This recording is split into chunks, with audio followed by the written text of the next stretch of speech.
தமிழ் திரையுலகின் திரைக்கதை மன்னன் என்று போற்றப்பட்ட பாக்யராஜ் சென்னையில் மாரடைப்பு காரணமாக காலமானார். அவரது உடலுக்கு பல்வேறு பிரபலங்கள் நேரில் அஞ்சலி செலுத்தி வருகின்றனர். விவரங்களுடன் செய்தியாளர் பாண்டியராஜ் இணைப்பில் இருக்கிறார். வணக்கம் பாண்டியராஜ், விவரங்களை தொடர்ந்து பகிரலாம். தமிழ் திரையுலகில் மட்டுமல்லாமல் இந்திய சினிமாவிலும் சிறந்த திரைக்கதை அமைப்பாளர் என்கின்ற பெயரை பெற்றிருக்கக்கூடிய புகழின் உச்சத்தில் இருந்த பாக்யராஜ் அவர்கள் இன்று காலமாயிருக்கிறார். அவருடைய உடல் அவருடைய இல்லத்தில் வைக்கப்பட்டிருக்கிறது. சென்னை நுங்கம்பாக்கத்தில் இருக்கக்கூடிய அவரது உடலுக்கு பல்வேறு சமூக பிரபலங்களாக இருக்கக்கூடியவர்கள், சினிமா பிரபலங்களாக இருக்கக்கூடியவர்கள், அரசியல் கட்சி தலைவர்கள் எல்லாம் அவருடைய உடலுக்கு அஞ்சலி செலுத்தி சென்றிருக்கின்றனர்.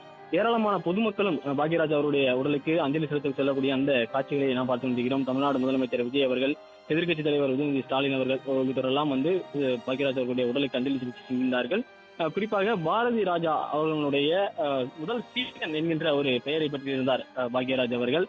குறிப்பாக முன்னாள் முதலமைச்சர் நடிகர் எம்ஜிஆர் அவர்களுடைய சினிமா வாரிசு என்று அவரால் பாராட்டப்பட்ட, அவரால் அறிவிக்கப்பட்ட ஒரு நபராக பாக்யராஜ் அவர்கள் தேர்ந்தெடுக்கிறார்கள். குறிப்பாக இங்கு செய்தியாளர்களை சந்திக்கக்கூடிய சினிமா பிரபலங்கள் பேசும்போது பாக்யராஜ் அவர்களுடைய திரைக்கதை, அதாவது பாக்யராஜ் அவர்களுடைய சினிமா வருகைக்கு முன்பு இருக்கக்கூடிய திரைக்கதையை விட இவர் எடுத்த படங்களுடைய திரைக்கதை என்பது முற்றிலும் வேறுபட்டதாக இருந்தது, புதுவிதமாக இருந்தது. ஒரு சினிமா படத்தினுடைய திரைக்கதை என்றால் அது பாக்யராஜ் அவர்கள் எடுக்கக்கூடிய படத்தின் இருக்கக்கூடிய ரெஃபரன்ஸாக தான் தற்போது வரை கொண்டிருப்பதாக அவர்கள் தெரிவித்திருக்கிறார்கள். அன்றைய காலகட்டத்தில் அவர் எடுக்கக்கூடிய ஒவ்வொரு படங்களிலுமே சமூக கருத்துகள் இருக்கும். ஒரு குடும்பத்தில் நடக்கக்கூடிய சிக்கலான பிரச்சனைகள், உணர்வு ரீதியிலான பிரச்சனைகளை எளிமையாக நகைச்சுவை கலந்த உணர்வோடு அதனை வெளிப்படுத்தக்கூடிய ஆற்றல் மிக்க ஒரு இயக்குநராக திகழ்ந்தவர் பாக்யராஜ் அவர்கள் என்று சொல்கிறார்கள். குறிப்பாக பாக்யராஜ் அவர்களுடைய அந்த 7 நாட்கள் திரைப்படத்தை பொறுத்த வரைக்கும் யாராலும் மறக்க முடியாத ஒரு திரைப்படமாக இருக்கிறது. இங்க வந்திருக்கக்கூடிய பாக்யராஜ் அவர்களுடைய ரசிகர்களை பொறுத்த வரைக்கும் அதாவது அந்த ஏழு நாட்கள் படத்தை தான் பெரும்பான்மையும் சொல்லியிருக்கிறார்கள். குறிப்பாக காதல் மற்றும் திருமணம் இரண்டிற்கும் இடையே இருக்கக்கூடிய அந்த சிக்கல்களை அவர் உணர்வுபூர்வமாக சொல்லியிருக்கிறார். தமிழ் கலாச்சாரத்தினுடைய தாலியின் மதிப்பு என்னவாக இருந்தது, பாரம்பரியத்தில் தாலியினுடைய மதிப்பு என்னவாக இருக்கிறது என்பதையெல்லாம் அந்த 7 நாட்கள் படத்தில் அவர் சொல்லியிருக்கிறார். இன்று போய் நாளை வா 1981ஆம் ஆண்டு பாக்யராஜ் அவர்களுடைய படமாக வெளிவந்தது. ஒரு வேலை இல்லாத இளைஞனுடைய வாழ்க்கை எவ்வாறு இருந்தது, காதல் போட்டி எவ்வாறு இருந்தது, இவற்றையெல்லாம் நகைச்சுவையாக சொல்லியிருப்பார் இன்று போய் நாளை வா படத்தில். வாழ்க்கையில ஷார்ட்கட்டை தேடி போனா தோல்வி அப்படின்ற அந்த கருத்தை கூட பாக்யராஜ் அவர்கள் அந்த இன்று போய் நாளை வா படத்தில் நகைச்சுவை கலந்த உணர்வோடு சமூக பொறுப்போடு வெளிப்படுத்தியிருக்கிறார்.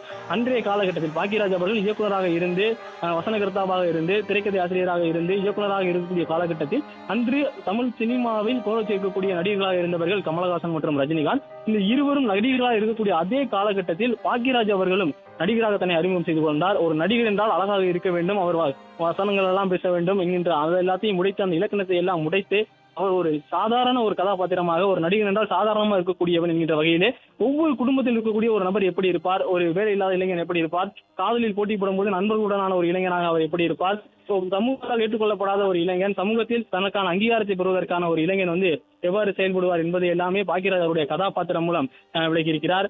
விடியும் வரை காத்திரு 1981 அந்த படம் வந்தது. மனித மனத்தினுடைய இந்த 2 பக்கங்கள் என்னவாக இருக்கிறது உள்ளிட்டவை எல்லாம் அவர் சொல்லியிருப்பார். பாக்யராஜ் அவர்கள் அவருடைய மறுபக்கம் என்னவா இருக்கும், 2 பக்கம் என்னவா இருக்கும் அந்த படம் என்பது இருந்திருக்கிறது. முந்தானை முடிச்சு படம் 1983 வந்தது. கிராமத்தில் இருக்கக்கூடிய காதல் வாழ்வில் என்னவாக இருந்தது, பெண்களினுடைய தன்னம்பிக்கை எந்த விதத்தில் இருந்தது என்பதையெல்லாம் அவர் சொல்லியிருப்பார். நகைச்சுவை, குடும்ப மதிப்பு, இவை எல்லாமே அவருடைய திரைப்படங்களில் இருப்பது என்பது யாரால் மறுக்க முடியாத ஒரு உண்மை.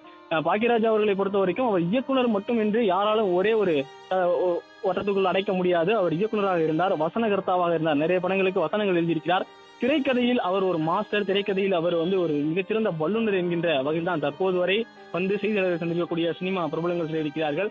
அவருடைய சீடர்கள் இன்று தமிழ் சினிமாவில் பாக்யராஜ் அவர்களுடன் உதவியாளராக பணியாற்றுபவர்கள் தான் தமிழ் சினிமாவின் அடுத்த கட்ட இயக்குநர் தலைமுறைகளாக இருந்தால் அவர்களிடமிருந்து இன்னும் பலர் தமிழ் சினிமாவில் கோல் வச்சு கொண்டிருக்கிறார்கள்.